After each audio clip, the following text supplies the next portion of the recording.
7. Barrett outside, the switch. Doncic goes, oh, what a great step! And then he hammers it home! Broke his ankles! Frustrating, y'all. Very, very frustrating. Am I pissed? No, because the Cleveland Cavaliers are a very good basketball team. They were able to make adjustments with Ed Davis starting at center with no Jared Allen, one of the most consistent defensive players in the league, one of the best shot blockers. He's a beast offensively as well. No Lauri Markkanen who could stretch the floor. He was able to do that since Arizona. They're a weirdly constructed team, but they get results. Bickerstaff has done a great job with this personnel and group of guys. You really got to give credit to the Cleveland Cavaliers this season. They are a good team. But I'm not overly pissed because we know what the New York Knicks are right now. We're inconsistent. We're going to have good nights. We're going to have bad nights. And the Cleveland Cavaliers have been a great example of just overall consistency. And even though they didn't have a Jared Allen, even though they didn't have a Lauri Markkanen, you still got the Rookie of the Year, in my opinion, of Evan Mobley, who's just a freak defensively, insane length. He moves extremely well. Yes, he missed some big-time free throws down the stretch. Isaac Okoro, one of the most underrated young players, in my opinion. He's not a great shooter of the basketball, but he's a great athlete. He's a good defensive player. RJ Barrett really struggled with him when it came to trying to keep up with him on the baseline. He blew by him a couple times for sure. That's not the type of personnel RJ Barrett really thrives defending, at least in my opinion. He really struggled against Isaac Okoro. And obviously Darius Garland, who's one of the best point guards in the league. Not one of the best young point guards, which he is. I'm just talking about the best point guards. When you talk about the best point guards, Darius Garland should be brought up. I'm not even talking about him just as a young player in that category. He's literally one of the best point guards, and he put that on display tonight, hitting a big-time shot. Did he shoot it well from the field? No, but he got others involved and was able to impact the game in such a positive way. And I thought he played awesome basketball. Like, compared to his rookie year, his second year, he's starting to play more efficient and play more just awesome basketball, for sure. And I love the fight from the Knicks. Yes, we came back from 15 on the road, only lost by 2. But the New York Knicks, this could have been a totally different game if we defended the three-point line better, if we consistently moved the ball. It was just inconsistency across the board when it came to quarters. We showed some great basketball, and then we showed some bad basketball. And also, clock awareness, which was not great. Quickly ended up taking, a terrible shot at the end. I love Quickly. I love his confidence. I love the heart he plays with, but that was such a terrible shot towards the tail end. And just finally, free throws. I'm going to pop up on the screen what this team shot from the free throw line. We shot like Shaq from the free throw line once again. We shot like Andre Drummond, put together the worst free throw shooters to ever live. And yeah, just put it on the screen. Will Chamberlain. The New York Knicks were so abysmal from the free throw line, even when it looked like we were going to build momentum. When we were up 6, you could say we should have been up 10 if we knocked down our free throws. If it was RJ, if it was Julius Randle, if it was Nerlens Noel, if it was everyone. Just, we have struggled from the free throw line, and it's been awful. The Cavs commentators even brought up, the Cavs struggled from the free throw line big time in a game, but they overcame it, and they started to be consistent shooting from the free throw line. But the New York Knicks, we've had a terrible stretch of games of just struggling from the free throw line, and it's really, really hurt us. So this could have been a totally different outcome if we knocked down our free throws, if we consistently moved the ball, and just had better awareness when it came to the clock. We had a couple instances that we took shots we shouldn't have shot at all. We took a couple shots that made no sense when it came to the clock and all that. We should have drove instead of shooting threes. You could say we shot too many threes in this basketball game. So there is a lot of what ifs. So at the end of the day, the Cleveland Cavaliers were the better team. They really were. They hit big time shots. And towards the tail end, the ball started to get stagnant, which is one of the reasons the New York Knicks did come back, and we actually played some good defense. But at the beginning of this game, I thought the New York Knicks were going to play a good game.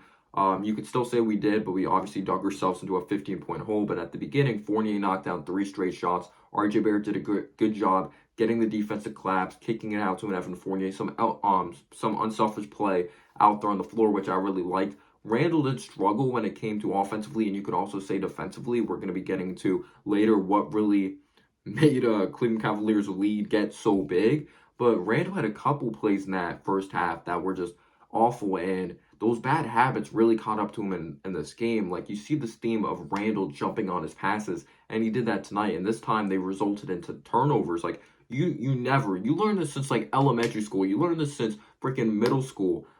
Just whatever grade, at a young age, you never jump on your passes because you could be stuck in the worst situation. You're up in the air, the defense can make a great recovery, and then you have no read. You have no one to pass it to. So you could be caught just making the worst decision in the world. It could result in a turnover, a travel. It's just you don't jump on your passes. It's just bad basketball. And he did that a couple times in the first half, just overall bad fundamentals, which I was not happy with at all. But also, the Cleveland Cavaliers, we saw why they're one of the best teams in the league. They did a good job distributing the basketball. They did a good job finding guys inside. They played unselfish. Again, Darius Garland did not shoot it well, but he recognized he wasn't shooting well, and he still distributed the basketball and still shot his shots when he was open. So you really got to give credit to the Cleveland Cavaliers in that area. And they were just a better team when it came to that first quarter of knocking down their shots. Like, I thought the New York Knicks actually did a good job playing offense against that zone. We were able to put up points, but I thought the Cavs were just knocking down more open looks. Like, we had open looks that we weren't able to knock down, but you could say we took too many jump shots. I didn't like the amount of jump shots Julius Randle was taking.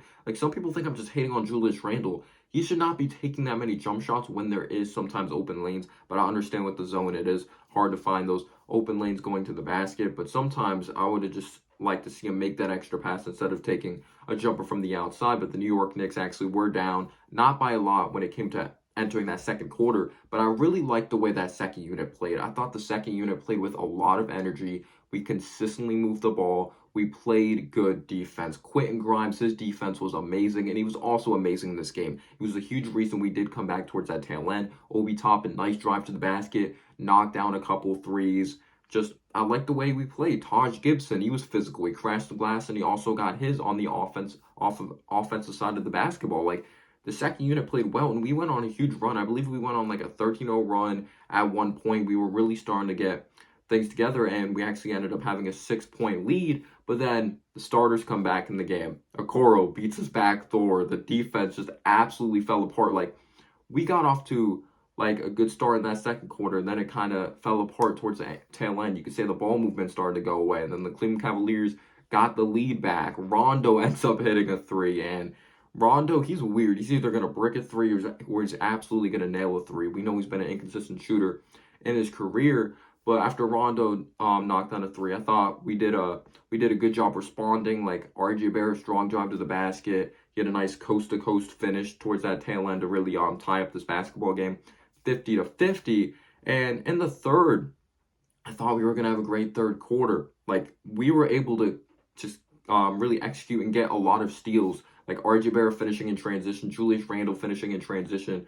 Noel got fouled on the fast break. Like, I thought we did a good job, but what was our problem? When Nerlens Noel got fouled, this started a theme. We weren't able to knock down free throws in general, but Noel misses 2 free throws. Like, we could have been up by so much more if we just knocked down our damn free throws and we stopped settling and started attacking the basket more. And I felt like it was too little too late when we started to really recognize like the holes in our game. But what really started this was the perimeter defense. Dean Wade killing us from the outside, knocking down threes left and right. Okoro being able to dribble penetrate, which opened up so many things. Kevin Love absolutely killed Julius Randle outside on the perimeter, and before you know it, they went on a huge run, which ended up being like double digits. I didn't like Julius Randle's like perimeter defense. I didn't like his overall fundamentals. He just had bad awareness in this basketball game. Randle did have a nice strip on Evan Mobley though when he did finish in transition, but I didn't think he overall like played that smart of basketball. That's just my opinion. We did a good job forcing turnovers. It's really started to just be contagious for this ball club. But like I said, we missed free throws, but this was a very back and forth basketball game. It really was. Yeah, it was a very back and forth basketball game until Kevin Love ended up killing us from beyond the arc. And before you know it, it's a 72-61 game. Randle played bad defense. Randle had a turnover, 17-2 run. And at one point, we were shooting 9 of 19 from the free throw line. That is just absolutely unacceptable. And then as soon as you thought like this game was over, like in that fourth quarter when Dean Wade was heating up, who's a pretty solid shooter of the basketball, and really shot it well against us in this ball game, Quentin Grimes, he caught fire from beyond the arc. He gave us a lot of momentum. R.J. Barrett knocks down the three. R.J. attacked the basket well. The Cavs had less ball movement. They started to really hold on to the ball and do a little too much dribbling, in my opinion, and we ended up scoring like the last like 8 points like in that fourth quarter. But I thought we started to drive more. I thought we started to open up things a lot more. And Obi was very frustrating because Obi scored the ball, but like we had alley-oops. I believe he missed like a couple dunks in this game. You could say a couple were contested, some weren't. But I liked his activity when he was out there on the floor. I thought he did play extremely hard. I thought he played a solid game. But before you know it, we cut it to 4 because the Cavs just aren't playing fundamentals. They're turning over the basketball. We were able to execute on the offense side of the basketball. But I'm so tired of this when we come back from so much and we lose the game. It's so freaking frustrating. RJ Barrett draws a foul, knocked down a couple free throws. But it's just like stupid fouls. Evan Mobley, though, did help us out down the stretch, but RJ Barrett had a huge drive going to the basket. Garland hit a 3. But what I thought really summed up this game, or one of the things that summed up the game, was just, like I said, bad shot selection. Tell me why Quickly shot that terrible 3, like, with not a lot of time left. Like, this was down the stretch in the fourth quarter. He took a deep, ridiculous 3 for no reason at all. Like, no reason. I don't understand it. For some people, like, saying, like, why is Quickly not a point guard? That's one of the things that sums it up. If you're a true point guard, you're supposed to be the leader. You're supposed to be the one taking the smart shots, setting up the offense, telling everyone, like, calm it down. Quickly's a good passer, but he still has ways to go when it comes to really controlling the flow of the offense and making smart decisions, not just passing the rock, but also shooting the rock. I thought that was a terrible shot. And RJ Barrett had a good open look from beyond the arc. He didn't knock it down. And you could say we didn't draw up a good play at the end of the game, but that was also great defense by the Cleveland Cavaliers. They executed well. Frustrating. Quinn Grimes, RJ, I thought they fought hard, but Randall still got to be better. I feel like I'm a broken record, but he has to be better. He has to be more efficient. But I thought RJ Barrett played very well. He was a huge reason we were in this game. Quentin Grimes was a beast defensively, knocking down threes. I'm so glad we got him later in the draft. But thank you guys so much for the great amount of support, and peace out, y'all.